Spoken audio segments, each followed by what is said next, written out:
ఎన్టీఆర్ అభిమానులు ఎంతగానో ఎదురు చూసిన దేవర ప్రీ రిలీజ్ ఈవెంట్ క్యాన్సిల్ అయింది. అభిమానులు భారీ సంఖ్యలో తరలి రావడం, భద్రత లోపాలు తలెత్తడం, అభిమానులు అత్యుత్సాహాన్ని ప్రదర్శించడం, నోవాటెల్ అద్దాలను ధ్వంసం చేయడం, పోలీసులు లాఠీ చార్జ్ చేయడం ఈ ఈవెంట్ క్యాన్సిల్ అయింది.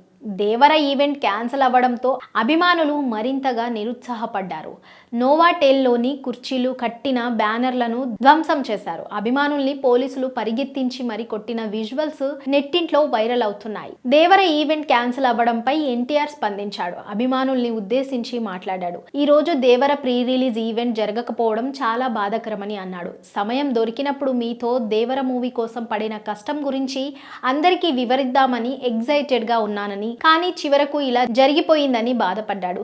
సెక్యూరిటీ రీజన్స్ వల్ల ఈవెంట్ ను క్యాన్సిల్ చేయడం జరిగిందని వివరించాడు. ఈవెంట్ క్యాన్సిల్ అవ్వడంతో అభిమానుల కంటే తాను ఎక్కువ బాధపడుతున్నానంటూ చెప్పుకొచ్చాడు. ఈవెంట్ క్యాన్సిల్ అవ్వడంతో నిర్మాతనో లేకపోతే ఈవెంట్ ఆర్గనైజర్ నో బ్లేమ్ చేయడం తప్పు అని అభిమానులకు సూచించాడు. అభిమానులు కురిపించే ఈ ప్రేమను ఆజన్మాంతం రుణపడి ఉంటానని అన్నాడు. కొరిటాల శివ ఎంతో కష్టపడి ఈ సినిమా తీశాడని, ఆ కష్టం గురించి అందరికీ చెప్పాలని అనుకున్నాడట.